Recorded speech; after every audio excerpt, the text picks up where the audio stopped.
I'm Jeff Shulman. I'm a marketing professor at the Foster School of Business, and I'm delighted to welcome you to the second ever Foster the Product event. We're all here going to learn from Amazon's 25th employee, who is going to talk about the famed way for building products and making decisions, which is working backwards from the customer. Foster the Product events are more than just learning from established product leaders. It is about connecting with people and ideas that can help you successfully launch products and advance your product career. So more than just a chance to learn, it's really a community. And it's a community that I hope you'll come back event after event. So we're having Foster the Product events the first Thursday of every month, and they're open to the public. So it's a great chance to connect with our brilliant students, to connect with brilliant practitioners, such as our guest here today, Jennifer Cast, and to connect with other people who are interested in learning and growing. I hope that you'll not only participate in the first Thursday of every month, the Foster the Product events, but also join the UW Foster the Product group on LinkedIn. So that's a chance to continue to support each other after we meet each other here today, to continue to support each other, share jobs, share information, share ideas. And that's what this is really all about, is connecting with the people and ideas that could help you launch a product successfully and advance your product career. Now, today's event is made possible by the hard work from we have several programs at the Foster School of Business, and two of these programs really helped launch this Foster the Product series. We have the Specialty Masters programs, where we have several one-year master's programs available to students, and Jack helped us, or Jack from the Specialty Masters programs helped organize this event. And also we have a technology management MBA and a hybrid MBA, and Susie from those programs helped organize this event as well. This event is also possible because of the founding advisory board, who helped come up with the name and who helped come up with the topics that practitioners would want to hear. I want to give a shout out to two of the founding advisory board members, Claire Fang and Farah Abdallah. They're both the co-founders of another great organization, Women in Product, and they generously gave their time along with many other product managers to help launch this series. So without further ado, without going further into the Foster the Product series, first Thursday of every month, I'm really delighted that today we have just a fantastic speaker, Jennifer Cast. So Jennifer was Amazon's 25th employee. She was their first general manager, helping to launch the first product other than books, so overseeing the launch of music, led one of their first product management teams, and was recently a vice president, where she launched Amazon Books, the first physical retail locations for the company. So she has vast experience working with one of the most innovative companies in the world, and that experience spans from before they were working backwards from the customer officially to now, where it's pretty much codified across all the products that they launch. So without further ado, please put your hands together virtually here. So welcome, Jennifer Cast. Thank you, Jeffrey, for the kind introduction, and thanks so much for inviting me to speak in your new Foster the Product series. I'm just going to dive right in because we don't have a lot of time and I've got a lot of content to share. So all good product managers, regardless of the background from which they enter product management, they share a critical passion and skill, and that's customer focus. Literally putting the customer at the center of your decision-making and all your activities. At Amazon, the customer is so important that it's not called customer focus, it's called customer obsession. And it's the first of 14 leadership principles all Amazonians use to guide their daily work. I'm going to talk to you today about a philosophy of product and business management called working backwards. And also I'm going to discuss the mechanism that Amazon uses called working backwards that guides all product development at Amazon. I had the great privilege of working at Amazon at two very different stages of its development. During my first period, from 1996 to 2001, Amazon was a startup. We were inventing and building and growing like crazy, and the customer was our focus. But as we say in today's Amazon, we didn't have a process, a mechanism, a reliable process to drive relentless customer focus as we were defining and building products. So I'm going to tell you about a product that suffered from the lack of a working backwards mechanism. It was 1996. Most of us Amazonians were book lovers and were absolutely thrilled to be building a completely new kind of bookstore on the internet, better for customers than physical stores, focused on bigger selection, lower prices, and great discovery.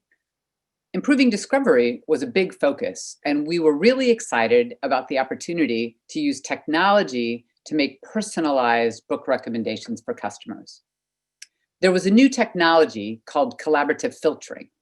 It would allow us to give customers book recommendations based on their ratings of books. Our recommendations to them would be derived by filtering the data from other customers who had also rated books.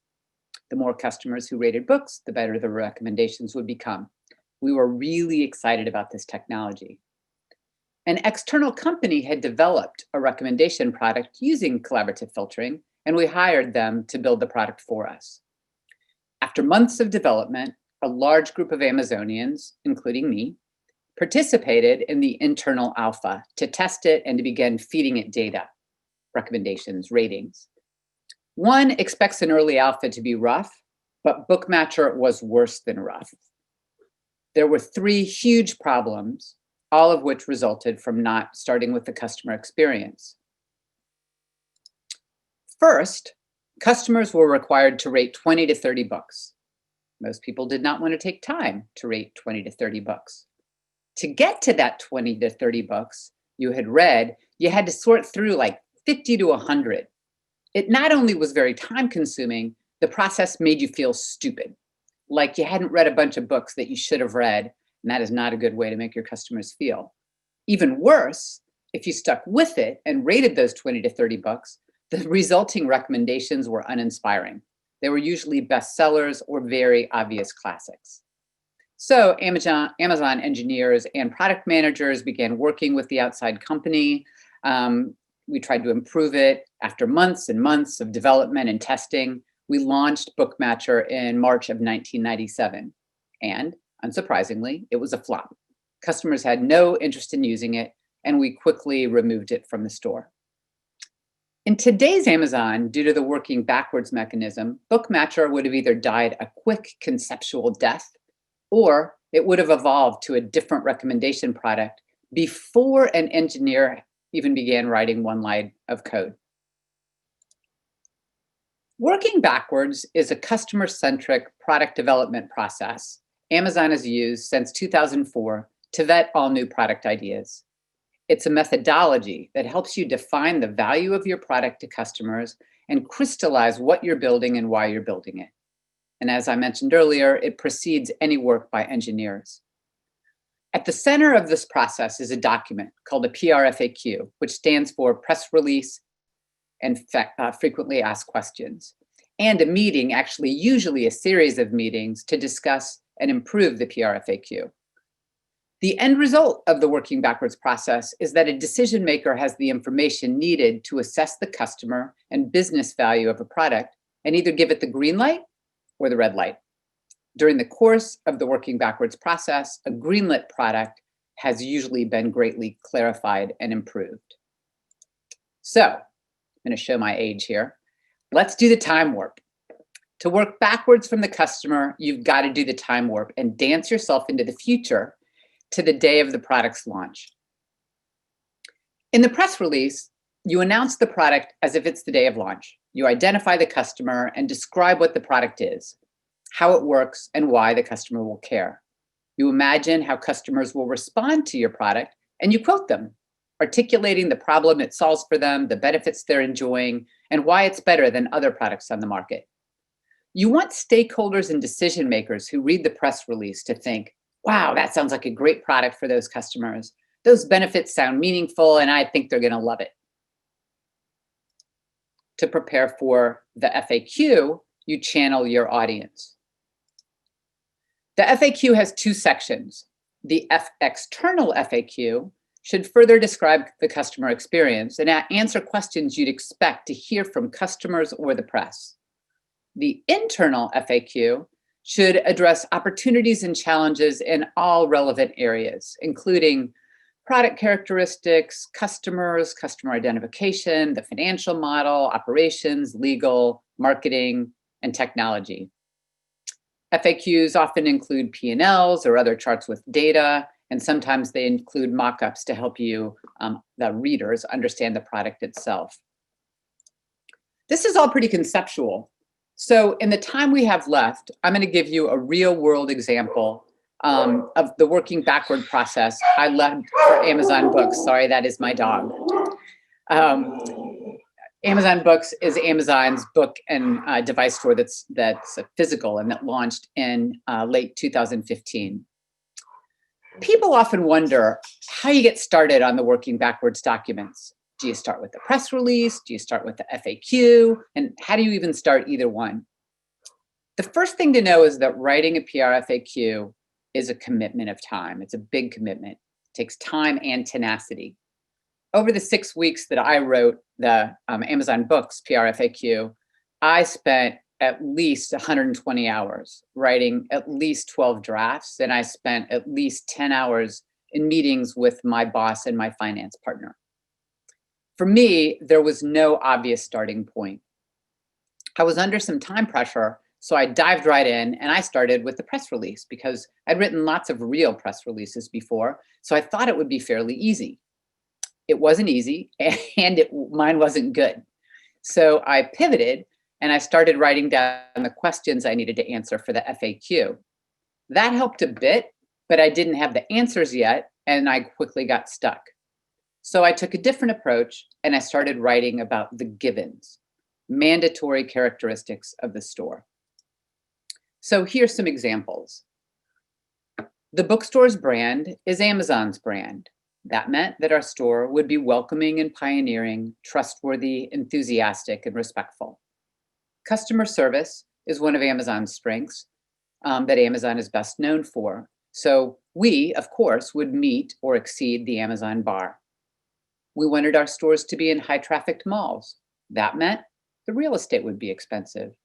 Given the cost of real estate and the low margins on books, our stores would need to be small or medium-sized. That smallish size meant that we couldn't offer customers a large in-store selection. The store would be smallish, but we would give customers access to benefits and resources from outside the four walls of the store, from Amazon.com. I knew we wanted customers to be able to explore all of our devices and compare them easily. And I knew pricing must be competitive and not confusing relative to Amazon.com. So next, I thought about how to translate those givens into a unique and great bookstore for customers. The bookstores were going to be in malls, so we had to fill the store with books that would appeal to a broad selection of mall goers. Given the size of this store, all books inside it must be great books. I wanted people to walk in and think, wow, this store is filled with great books. And I wanted discovery to be what I called our special sauce. We'd provide unique and delightful ways for customers to discover great books. But how do you figure out what books are great? Well, we wanted customers to be the judge. So the customers, Amazon.com customers, Goodreads contributors, and Kindle readers, they would be the judges of what books were great, not a little handful of Amazon employees. So how customers and Kindle readers would evaluate the products in the store, we decided that the products in the store would be rated 4 stars or higher. So our editors would be curators of customers' tastes, and they would create features that reflected our customers' reading habits, their interests, and their purchases. And another thing was that unlike many bookstores, which discourage people from using their phone in the store, we wanted to encourage customers to use their Amazon app to further explore customer reviews or ratings, or even to buy them online if they wanted to. Since our full line of devices would be displayed in the store and easy to test drive, our associates, back to that customer service, needed to be knowledgeable and provide Amazon quality help and customer service to the device buyers. That meant Wi-Fi needed to be strong. And then pricing would be the same as at Amazon.com. One of our large competitors had different prices for the books online and in store, and it was just a terrible customer experience. So while I was writing all this down and thinking, I visited many, many bookstores in 5 or 6 cities, and I immersed myself in the Amazon.com bookstore and device store. So I studied data about book purchases and device purchases at Amazon.com, and I began developing more concrete ideas about how to make the bookstore a better shopping experience for customers. So here are some examples of that. All of the books in the store would be face out so that they could include a review and a rating card underneath them. And I started coming up with some of the specific ideas, looking at the data and customer purchases for features, bookcases full of books, highly rated books, rated 4.8 or higher, most wished for books on Amazon.com wish lists, Goodreads, top recommendations for book clubs, top selling books in the city the bookstore was in, top rated award winners, kind of converging information from our customers with features that exist in other bookstores that we knew customers cared about. So from there, I began working on all of this work. Happened before I really spent too much time on the PR FAQ, or at least seriously, because the other ones stunk so much. So I found, as I wrote all these down, I started writing the press release, and ideas and questions then came to mind that I needed to answer and include in the FAQ. Answering those questions then gave me further clarity about the key customer benefits of the store, which I then wove back into the press release. And so iteratively, they both came to life. I also worked with my finance and technology partners to explore some of the additional opportunities and challenges and wove those into the FAQ. So now what I'm going to do is I'm going to give you an example, not exactly the real one, but I'll give you kind of an example of what the Amazon Books press release and FAQ might have been and kind of was. Mine actually was 1.5 pages. It's usually best if it's 1 page. I think mine was a little bit too long. Our headline, Amazon opens offline bookstores with online features and benefits. The headline you always have in a press release, and you announce the launch of the product and you make it clear what it is. It always also has a subhead. Ours was stores include Amazon's full line of devices and offer customers same low prices as Amazon.com. You want to make sure that that subhead includes the most compelling customer benefits. And then some press releases use kind of the problem solution format. The Amazon Books press release didn't. We didn't think that physical stores out in the physical world really had a problem as much as we had some key differentiating benefits that was going to make our store different and better for many customers. So in our first paragraph, we announced that Amazon opened its first physical stores, and we named the key benefits to the customers. In the second paragraph, press releases always include a quote from an Amazon leader. It reflects our focus on the customer. So we had a quote from Jeff Bezos giving details about key benefits of discovery and using the mobile app and prices. And then paragraphs 3 through 6, I'm not going to take you through all of this, but it included identification of the key and differentiating customer benefits that we talked about earlier. It's important to note that customer testimonials are a key part of the press release. They help everyone evaluating a working backwards document determine kind of whether the product has legs, whether it's strong enough and has enough value for a large enough customer segment. All FAQs are different. I don't think it's going to be helpful to talk about it in detail. I do think it's helpful just to kind of get a gist of what kind of questions are going to be asked. And I'm going to dive into a few of them to help you understand how we approach this and kind of what helps make it a great first stage of kind of what would typically be thought of as a business plan. So what's driving the launch date? This is where you would discuss gating factors. Ours included finding real estate. We were under, as I said, some time pressure, But we also discussed things like point of sale systems and pricing and customer returns and Amazon gift cards and our supply chain and all sorts of stuff as we were thinking about expanding the store beyond its four walls. Let you just look at these quickly. Can you create a long-term sustainable business model with this approach? This is where we addressed the P&L. So we had our store one pro forma kind of P&L, and then we had a P&L for what we called store N, the store P&L when we thought we would reach scale. This question included a 2-page long discussion about gross margins and store expenses and store employee expenses, the stuff that you think about when you think about a financial model. I love this kind of question. Are there any basic customer experiences missing in V1? At Amazon, we don't hide things. We're really direct. And so if there's something that's going to be missing, you call it out because you want the people who are evaluating the product to know it's missing, to have a discussion and to say, yep, we agree. It's okay if it's missing in V1. Or if they say no, then that'll push the product back. This next question, what will the store's design and layout be? I included this one because we didn't know yet. And so it is common to have questions where you say TBD. And again, why do I ask it if I don't know? Well, I'm saying, hey, we don't know yet. And it's our assessment that we don't need to know for you to make a decision about this. But if you disagree, then we'll come back. And if you can't give us the green light until you see the store layout, then we'll come back. But we're not ready yet. So we often call those kinds of things out. And then what I also like, I'm going to move my head for a second. What ideas do you have for additional customer features, either for this version or the next version? I love this one because it's a great question that lets you talk about ideas you have for the future.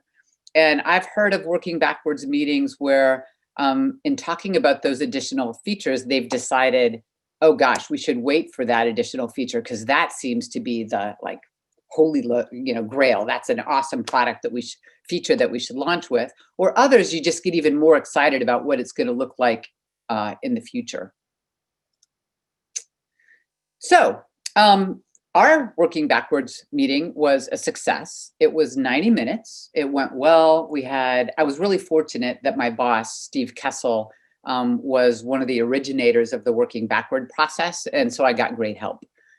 We had an interesting conversation about priorities and trade-offs, which I think is a common experience during these meetings. And we got the green light. So this is the store that we launched November 3rd. We had talked about launching a few. We didn't have time to find real estate for 3, and I don't think we could have launched 3 anyway. It was a little harder than we expected. So this is the first store. I thought I'd give you a little look at some of the features that get my head out of here, that we kind of brought to life. So there is over here under Shroom is the customer review card. You can see a customer review, the customer rating, and then a little barcode that takes you beyond the 4 walls into Amazon.com. We have a highly rated 4.8 stars. We're bringing the customer ratings into an actual feature. And then nonfiction top sellers in the Pacific Northwest. If you're a product manager like this, even still just gets me excited. Having the opportunity to innovate and to build and then to see it, alive is just, I think, coolest thing in business. We don't have time to discuss other mechanisms at Amazon or anywhere that are part of the philosophy of working backwards from the customer, but I want to make sure you understand that working backwards from the customer does not stop after product development. The customer should be at the center of your thoughts in almost every decision you make as you manage your product and you run your business. My team and I worked backwards from the customer as we created our roadmaps for V2 and V3 of the store. We analyzed customer comments and survey ratings. We analyzed purchase data. We stood in the store and we watched shopping behavior as we made decisions about which expenses to cut and where to invest. The customer was right there at the center of our discussions. As we developed our weekly and monthly business reviews, determining what data we were going to look at, we made sure that we were looking at metrics that helped us understand our customers and what matters to them. As we created goals for the next year's goal development process, the customer was at the center of our discussion. This book, Working Backwards by Colin Breyer and Bill Carr, is a fantastic book about the working backwards process at Amazon, and actually about 5 other core management practices at Amazon. I was lucky enough to get read an early version. It's not coming out until February 9th. Bill and Carl together have 28 plus years of experience as Amazon VPs. They did a fantastic job with this book, and I highly recommend that you pre-order it on Amazon.com. So thank you very much. I'm going to turn it back over to Jeffrey. Thank you so much. This was fantastic. I have a question already, so I'm just going to dive right in, Jennifer, if that's okay with you. And then if you don't get your question answered here, please join that Foster the Product LinkedIn group, and you could post it there, and I or somebody in the community can start to answer that question. So a question for you, Jennifer. Yes. Different people have different insights into customer needs and preferences. So does the PRFAQ represent a high stakes keep or kill decision, or do people accept it provisionally and iterate to improve it further until it's viable? That's a great question. Typically, the PRFAQ has many, as I said, I had 12 drafts. Those 12 drafts resulted from many conversations I had. Although I was the first employee of that business, I had a finance partner and a boss. I had a technology partner. I had colleagues who worked in the book business and the device business. And so as I was coming up with ideas and thinking about things, I definitely kind of peddled my wares and took the document and got ideas from other people. Then when you actually sit in the working backwards room with your decision maker, that decision maker, depending upon what you're trying to launch, oftentimes is an SVP or even Jeff Bezos. Sometimes it's a VP if it's a smaller project. And then you iterate there. So sometimes people will like it, but think, it's not quite there, or believe that you need to further clarify something about the customer segment or the product. And so again, depending upon how large the opportunity is and how interesting the product is, you could have 2 or 3 working backwards meetings as it kind of pivots and evolves.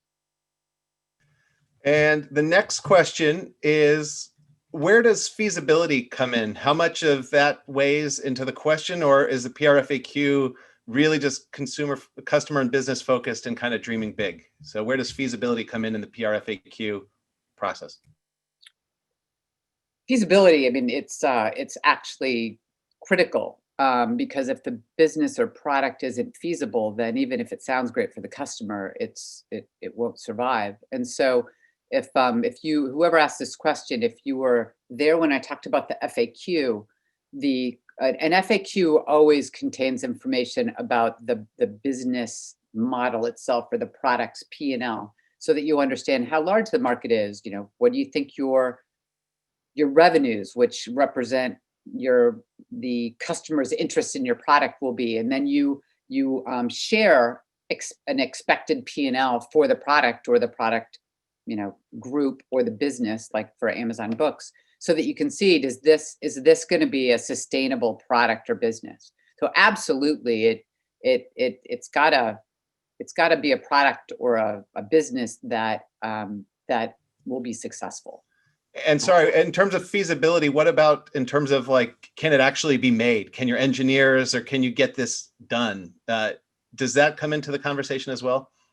Yeah, actually, that's a great question. I mean, mine obviously was, because it wasn't nearly as as much of a stretch as some products. But I think about some colleagues in Amazon Go.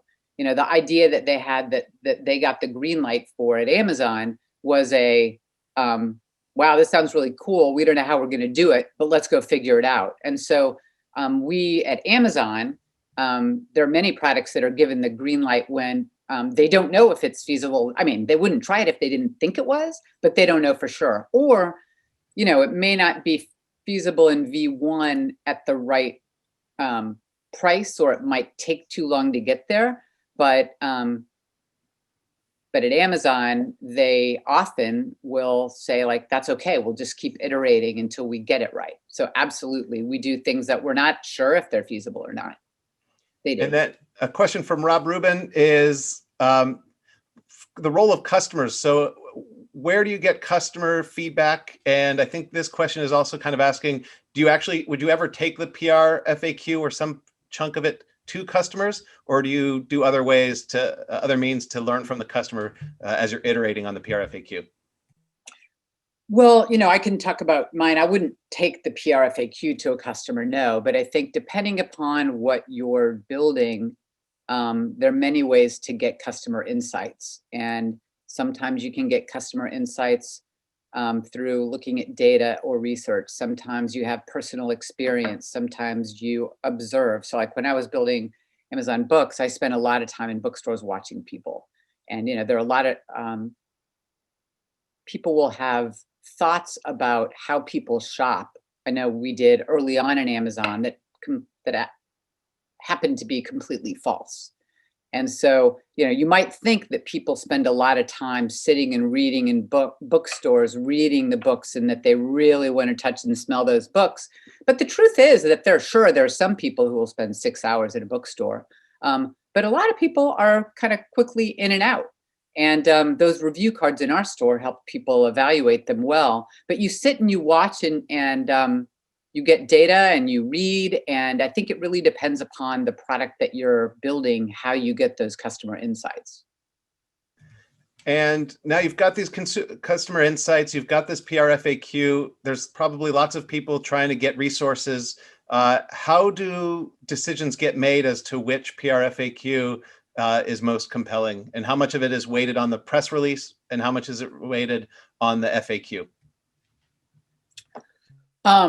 On one hand, that's above my pay grade. What I would say is that Amazon is, very different now because it's such a large company and it's got resources. And so I'm not sure that the answer to that is going to be super helpful for people.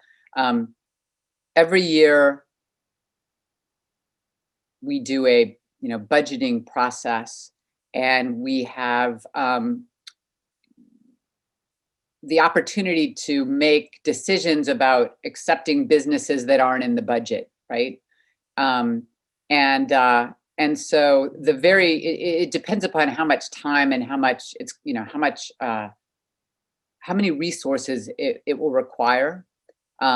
And so, at Amazon, because it's a large company with, a large budget, it's probably easier to do. At a smaller company, it would be part of the goals and planning and financial planning process. And it might take, it might be a year-long process so that you go in knowing what you've decided to do for the next year as you're budgeting toward it. At Amazon, it's a fast, iterative process.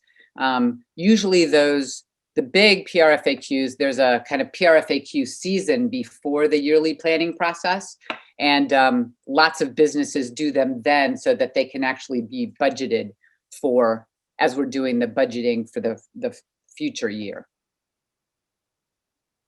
All right, so then another question. We have about one or two more questions, and then I'd encourage everybody to hop on the LinkedIn group, and Jennifer might be willing to answer a few more questions there, and other people could chime in with their experience. But you've got this PR FAQ, and you did a great job in this presentation tying kind of what you had thought as benefits to what that actually looked like in reality on the product features. But how do decisions get made about which product features to get built and which ones do not, or which ones go in the V1 and which ones go later? So talk a little bit about that push and pull on what the actual product is going to look like. Yeah, I mean,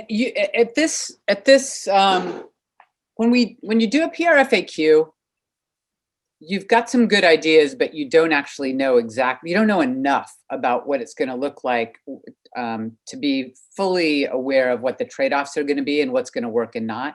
I mean, again, it's why I love this so much. That's part of the creativity and part of the kind of rigor of making the decisions. And so, give you an example of the bookstore. We thought that Most of the books would be face out, but we weren't sure. And we realized, gosh, the more books you put face out, the smaller your selection is. And so we actually were very frugal at Amazon. We rented a warehouse way in the south of Seattle. It was dark as heck. It was freezing. And we got books from Goodwill, and we got a bunch of really cheap bookcases. And then we just tested a bunch of stuff. And then we brought a bunch of Amazonians who weren't in our business to come in and try things. And so, what you do is you have some ideas, and then you start to test them, and you figure out if they're going to work or not work, and if they're going to be too expensive or not too expensive. And that's part of the, that's part of the fun of it. And then this is the last question. And then if people have more questions, hop on the LinkedIn group. And then we're going to do breakouts where you could, again, have more chance to interact with Jennifer on a smaller group basis and meet the other people in this community. This question is just, what are some of the applications of this working backwards from the customer? So is it limited to big products? Like this is a big undertaking that your example was. Would you also use it for features and product upgrades? And then is there any sort of products that it works better for than others? That's a question on the Q&A. Well, at Amazon, it's used, to my knowledge, it's used for every new product. Like this is it's like, you got to pay your taxes. You got to write your working backwards document. It's a gate that you have to go through, and it's for a reason. I mean, it works. Yeah, big features. You're right. It's an investment. I know that a group that I joined after the bookstore group in human resources, our SVP of HR wanted a PRFAQ for anything new that was, reasonable. Like if it's just small or it's a little upgrade, you just use common sense. But if you're going to be launching something, a product or a service for customers, and if you want to get it right, at least the press release, you can do many versions. Like mine was a whole business, so I had to be the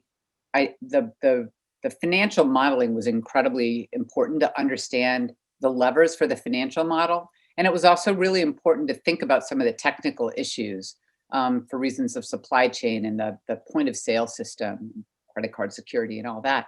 For others, it doesn't take that much time to write your press release and then think of the most important questions that someone is going to ask. It helps kick off a meeting. So yes, at Amazon, I know many groups that for features or for very small programs, they'll do a PRFAQ because it saves you time. Like that BookMatcher, I mean, it ended up failing, but I said it failed. But the truth is that it failed, and then we didn't just stop. We took what we learned and we made other recommendation products. And so you iterate from it, and everything we did in those early days, I think would have gone faster, and we wouldn't have had so darn many meetings where we talked about stuff. And, it just saves you time because it really helps you clarify and crystallize what you're doing, why you're doing it, and how you're going to do it. And if you probably know, if you know anything about Amazon, that Amazonians write a lot. It's amazing how easy it is to be unclear. And writing helps you clarify. All right, Jennifer, everybody give a round of applause. She could see those of you with the video, so give her a little clap there. Again, Foster the Product events are open to the public. They're the first Thursday of every month. We're trying to build a big community here where we could support each other. So please invite a friend, a colleague. Next month is Nirankush Panchbai, VP of Product Management at Salesforce, talking about an important topic of choosing what not to build. So we always think about what to build, but as Jennifer alluded to at the end, a lot of money and time could be wasted building the wrong thing. So he's going to talk about choosing what not to build. Then we have the former football coach of the UW Huskies, took them to several Pac-12 championships, and he's going to talk about leading teams and aligning stakeholders toward a common vision. And then we have the chief product officer at PayScale talking about objectives and key results, an important strategy mechanism that he's going to talk about OKRs and how to successfully implement them in your organization. Thank you so much for coming. This was our second event. I really hope that you met someone new and learned something new. And both those people and ideas can help you advance your career in product and also launch products more successfully. Please connect with the Foster the Product LinkedIn group so we can keep this conversation going. Post your jobs there, post your questions there, share some articles or some knowledge that you have there. Let's keep this community growing and going. And I will see you all January 7th in 2021. And may 2021 be a much better year than 2020. Great to see everybody. Have a great day.